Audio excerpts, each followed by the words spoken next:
Hello, today we're going to be reading An Occurrence at Owl Creek Bridge by Ambrose Bierce.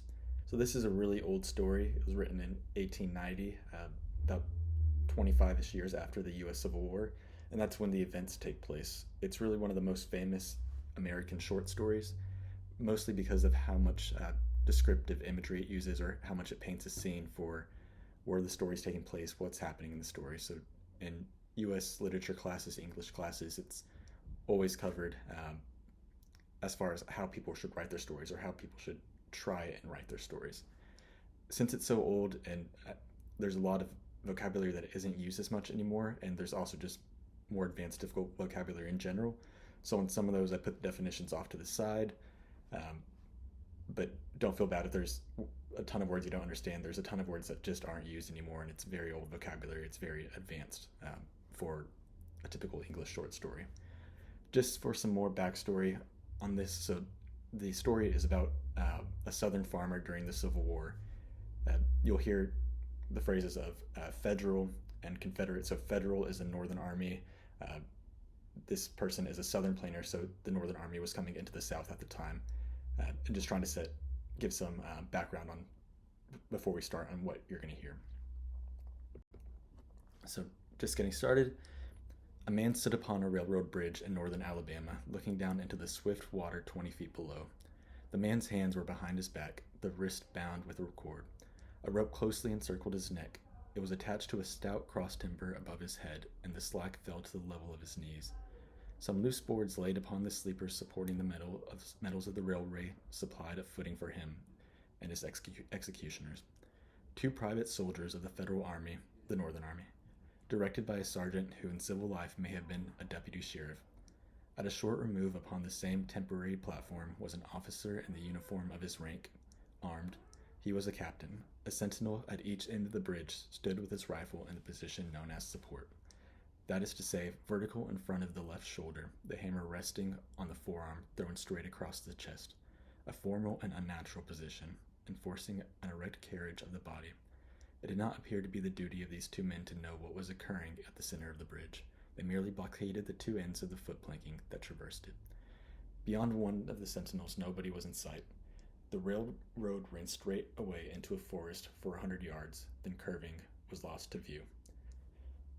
So, in this first slide, or first couple paragraphs, you'll see how much of the writing is just setting the scene of what's going on.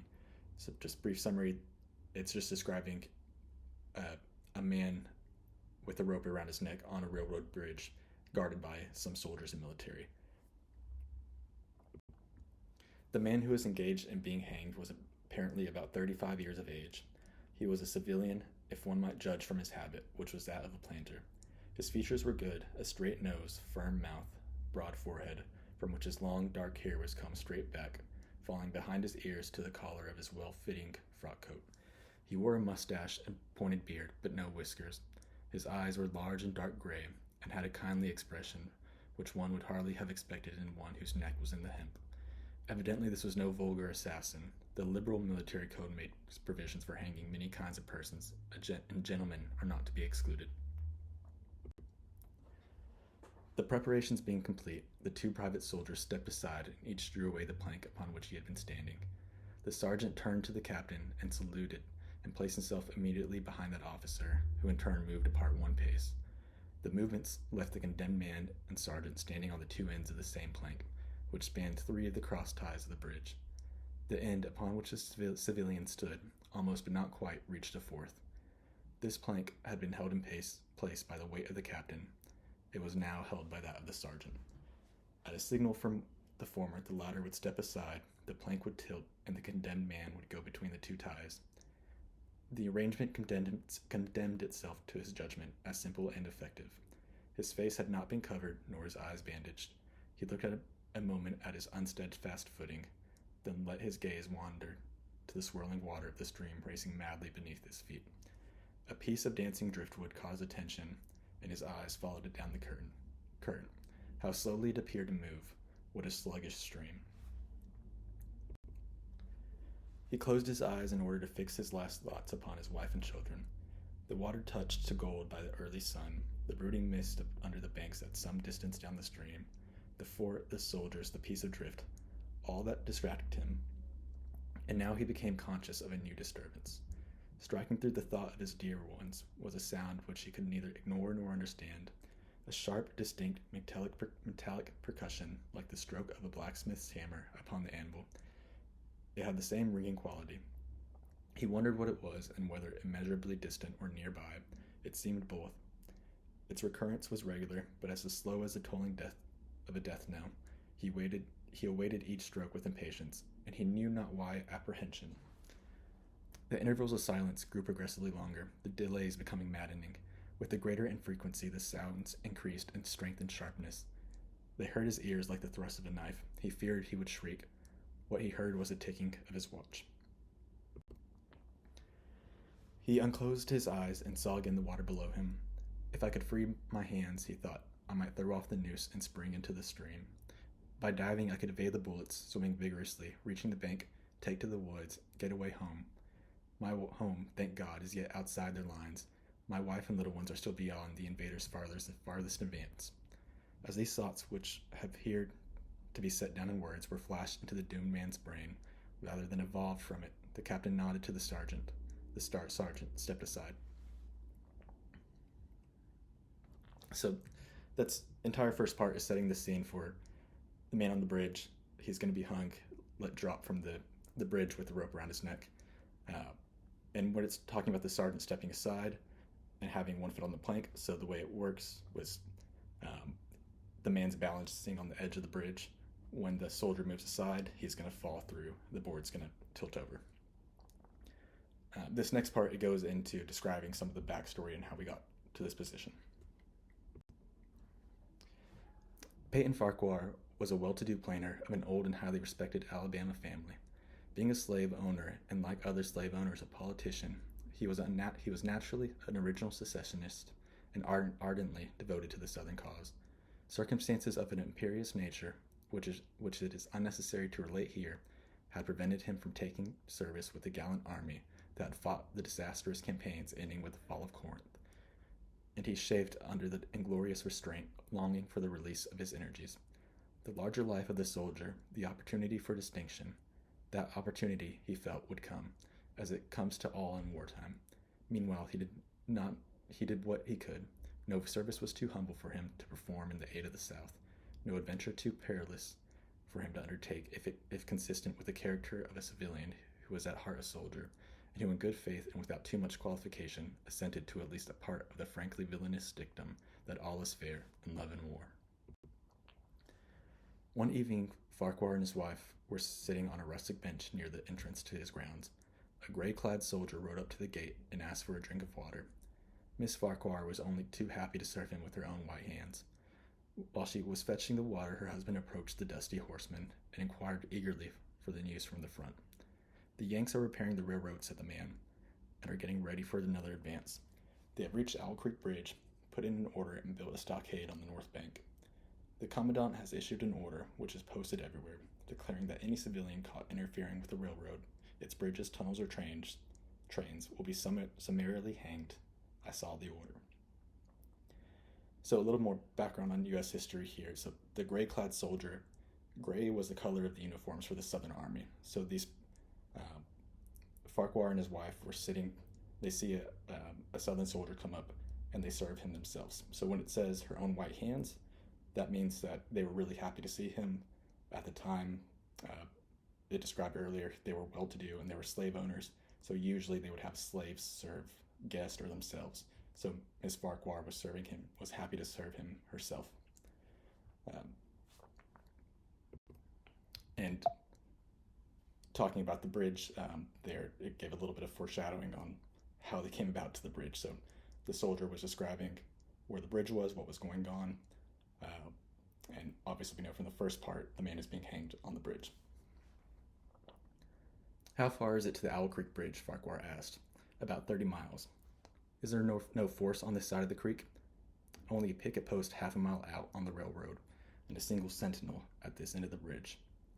Suppose a man, a civilian and student of hanging, should elude the picket post and perhaps get the better of the sentinel, said Farquhar, smiling. What could he accomplish? The soldier reflected. I was there a month ago, he replied. I observed that the flood of the last winter had lodged a great quantity of driftwood against the wooden pier at this end of the bridge. It is now dry and would burn like tow. The lady had now brought the water, which the soldier drank. He thanked her ceremoniously, bowed to her husband, and rode away. An hour later, after nightfall, he repassed the plantation, going northward in the direction from which he had come. He was a Federal scout. So the person in the gray uniform was actually a spy. So he was a Federal scout. He changed from his blue uniform, put on a gray one, and was pretending to be a Southern soldier going through behind enemy territory.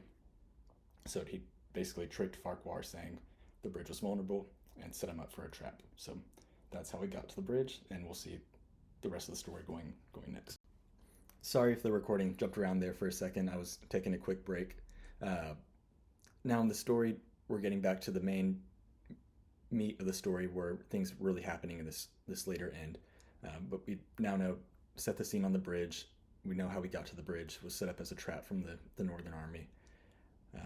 And now we're getting it back to the point where the sergeant stepped aside and let Farquhar drop down and be hanged. As Peyton Farquhar fell straight downward through the bridge, he lost consciousness, and was as one already dead. From this state he was awakened, ages later, it seemed to him, by the pain of the sharp pressure upon his throat, followed by his sense of suffocation. Keen, poignant agonies seemed to shoot from his neck downward through every fiber of his body and limbs. These pains appeared to flash along well-defined lines of ramification, and to beat with an inconceivably rapid periodicity. They seemed like streams of pulsating fire, heating him to an intolerable temperature. As to his head, he was conscious of nothing but a feeling of fullness, of congestion. These sensations were unaccompanied by thought. The intellectual part of his nature was already effaced. He had power only to feel, and feeling was torment. He was conscious of motion, encompassed in a luminous cloud of which he was now merely the fiery heart. Without material substance, he swung through the unthinkable arcs of oscillation like a vast pendulum. Then at once, with terrible suddenness, the light about him shot upward with the noise of the loud splash. A frightful roaring was in his ears, and all was cold and dark. The power of thought was restored. He knew that the rope had been broken, and he had fallen into the stream. There was no additional strangulation. The noose about his neck was already suffocating him, and kept his water from his lungs. To dive hanging at the bottom of a river, the idea seemed ludicrous. He opened his eyes in the darkness and saw above him a gleam of light, but how distant, how inaccessible. He was still sinking, for the light became fainter and fainter until it was a mere glimmer. Then it began to grow and brighten, and he knew that he was rising towards the surface. Knew it with reluctance, for he was now very comfortable. To be hanged and drowned, he thought, that is not so bad, but I do not wish to be shot. No, I will not be shot. That is not fair. So he's describing the rope broke, falling into the water, and since the rope was tied around his neck, he wasn't drowning. No water was getting in his mouth.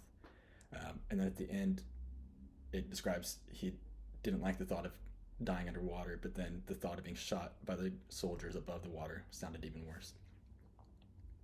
But here's where the story gets really even more descriptive, and more starts to happen now that it's sort of the action part of the story with him trying to get free. He was not conscious of an effort, but a sharp pain in his wrist apprised him that he was trying to free his hands. He gave the struggle his attention, as an idler might observe the feat of a juggler, without interest in the outcome. What splendid effort, what magnificent, what superhuman strength. Ah, that was a fine endeavor. Bravo. The cord fell away. His arms parted and floated upwards, the hands dimly seen on each side in the glowing light. He watched them with a new interest, as first one and then another pounced upon the noose at his neck. They tore it away and thrust it fiercely aside, its undulations resembling those of a water snake. Put it back, he thought. He shouted these words to his hands, for the undoing of the noose had been succeeded by the direst pang that he had yet experienced. His neck ached horribly. His brain was on fire. His heart, which had been fluttering faintly, gave a great leap, trying to force itself out at his mouth.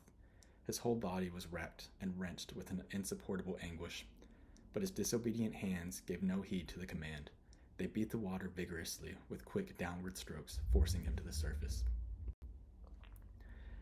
He felt his head emerge. His eyes were blinded by the sunlight. His chest expanded convulsively. and with supreme and crowning agony his lungs engulfed a great draught of air, which instantly he expelled in a shriek. He was now in full possession of his physical senses. They were indeed preternaturally keen and alert. Something in the awful disturbance of his organic system had so exalted and refined them that they made record of things never before perceived. He felt the ripples upon his face and heard their separate sounds as they struck. He looked at the forest on the bank of the stream, saw the individual trees, the leaves and the veining of each leaf, saw the very insects upon them, the locust, the brilliant-bodied flies, the gray spiders stretching their webs from twig to twig. He noted the prismatic colors in all of the dewdrops upon a million blades of grass, the humming of the gnats that danced above the eddies of the stream, the beating of the dragonfly's wings, the strokes of the water spider's legs, like oars which had lifted their boat. All of these made audible music. A fish slid along beneath his eyes, and he heard the rush of its body parting the water. He had come to the surface facing down the stream. In a moment the visible world seemed to wheel slowly around, himself the pivotal point, and he saw the bridge, the fort, the soldiers upon the bridge, the captain, the sergeant, the two privates, his executioners. They were in silhouette against the blue sky. They shouted and gesticulated, pointing at him. The captain had drawn his pistol, but did not fire. The others were unarmed. Their movements were grotesque and horrible, their forms gigantic. Suddenly he heard a sharp report, and something struck the water smartly within a few inches of his head, spattering his face with spray. He heard a second report, and saw one of the sentinels with his rifle at his shoulder, a light cloud of blue smoke rising from the muzzle. The man in the water saw the eye of the man on the bridge gazing into his own through the sights of his rifle. He observed that it was a gray eye, and remembered having read that gray eyes are the keenest, and that all famous marksmen had them. Nevertheless, this one had missed. A counter swirl had caught Farquhar and turned him half around. He was again looking into the forest on the bank opposite the fort. The sound of a clear, high voice and a monotonous sing-song now rang out behind him and came across the water with a distinctness that pierced and subdued all other sounds, even the beating of the ripples in his ears. Although no soldier, he had frequented camps enough to know the dread significance of that deliberate, drawling, aspirated chant. The lieutenant on shore was taking a part in the morning's work.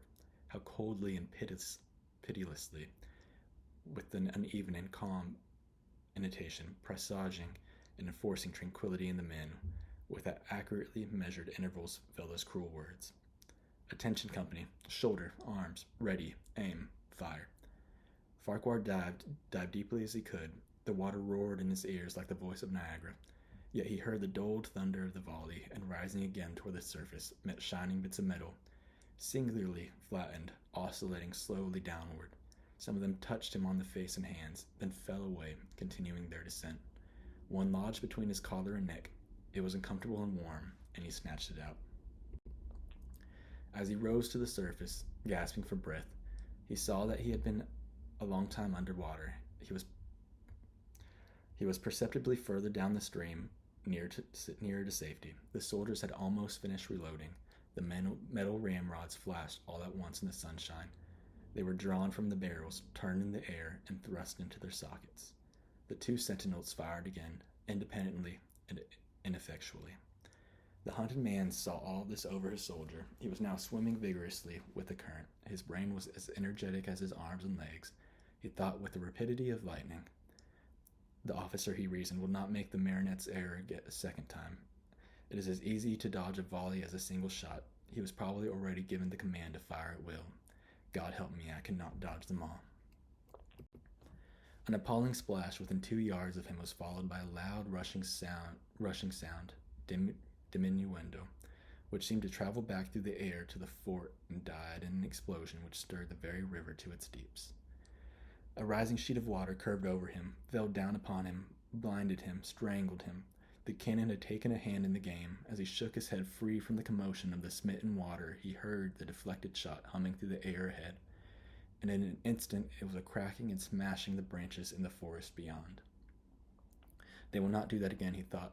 The next time they will use a sharp charge of grape. I must keep my eye upon the gun. The smoke will apprise me. The report arrives too late. It lags behind the missile. That is a good gun. So this last couple pages, it's just describing soldiers shooting at him.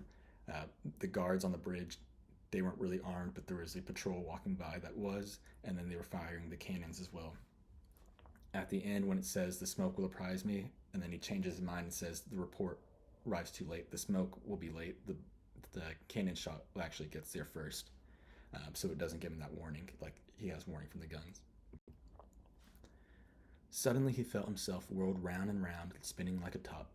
The water, the banks, the forest, and now distant bridge, fort and men, all were commingled and blurred. Objects were represented by their colors only, circular horizontal streaks of color. That was all he saw. He had been caught in a vortex and was being whirled on with a velocity of an advance and gyration that made him giddy and sick. In a few moments he was flung upon the gravel at the foot of the left bank of the stream, the southern bank, and behind a projecting point which concealed him from his enemies. The sudden arrest of his motion, the abrasion of one of his hands on the gravel, restored him, and he wept with delight. He dug his fingers into the sand, threw it over himself in the handfuls, and audibly blessed it. He looked like diamonds, rubies, emeralds. He could think of nothing beautiful which it did not resemble.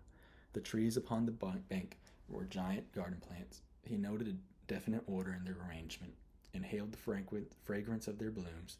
A strange roseate light shone through the spaces among their trunks, and the wind made in their branches the music of Aeolian harps.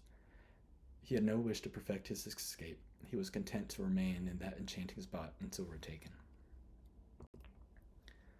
A whiz and a rattle of grape shot among the branches high above his head roused him from his dream.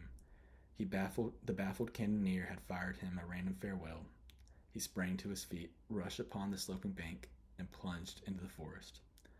All that day he traveled, laying his course by the rounding sun. The forest seemed interminable. Nowhere did he discover a break in it, not even a woodman's road. He had not known that he lived in so wild a region. There was something uncanny in that revelation. By nightfall he was fatigued, footsore, famishing. The thought of his wife and children urged him on. At least he found a road which led him in what he knew to be the right direction. It was as wide and straight as a city street, yet it seemed untraveled. No fields bordered it, no dwelling anywhere. Not so much as the barking of a dog suggested human habitation. The black bodies of the trees formed a straight wall on both sides, terminating on the horizon in a point, like a diagram in a lesson in perspective. Overheard, as he looked up through the rift in the wood, shone great garden stars, looking unfamiliar and grouped in strange constellations. He was sure they were arranged in some order which had a secret and malign significance. The wood on either side was full of singular noises, among which once, twice, and again, he distinctly heard whispers in an unknown tongue. His neck was in pain, and lifting his hand to it, found it horribly swollen. He knew that it had a circle of black where the rope had bruised it. His eyes felt congested. He could no longer close them. His tongue was swollen with thirst. He relieved its fever by thrusting it forward from beneath his teeth in the cold air. How softly the turf had carpeted the untraveled avenue. He could no longer feel the roadway beneath his feet. Doubtless, despite his suffering, he had fallen asleep while walking, for now he sees another scene. Perhaps he has merely recovered from a delirium. He stands at the gate of his own home. All is as he left it, and all bright and beautiful in the morning sunshine. He must have traveled the entire night. As he pushed open the gate and passes upon the wide, white walk, he sees a flutter of female garments. His wife, looking fresh and cool and sweet, steps down the veranda to meet him. At the bottom of the steps, she stands waiting, with a beautiful smile of ineffable joy, an attitude of matchless grace and dignity. Ah, how beautiful she is! He springs forward with extended arms. As he is about to clasp her, he feels a stunning blow upon the back of his neck. A blinding white light blazes all about him with a sound like the shock of a cannon. Then all is darkness and silence. Peyton Farquhar was dead. His body, with a broken neck, swung gently from side to side beneath the timbers of the Owl Creek Bridge. So, all of that second half of the story, it was just in the flash of his eyes and the last kind of all in his head. So, the first time I read this, it was a big shock at the end. maybe you saw it coming, but uh, to me, it was a kind of a big surprise at the end that he didn't actually survive. It was just kind of a flash of a second thought in his head that that never actually happened. When I reread it now, I think there's plenty of hints that are there that it's actually what happened. Even in the first part, it tells you that he fell dead. It's just reading through it. I think maybe you start to root for him, or maybe you just go with the story and you think it's actually happening. But it was definitely a surprise for me the first time. But that's all for the story, and thank you for reading along. I hope you have a good rest of your day.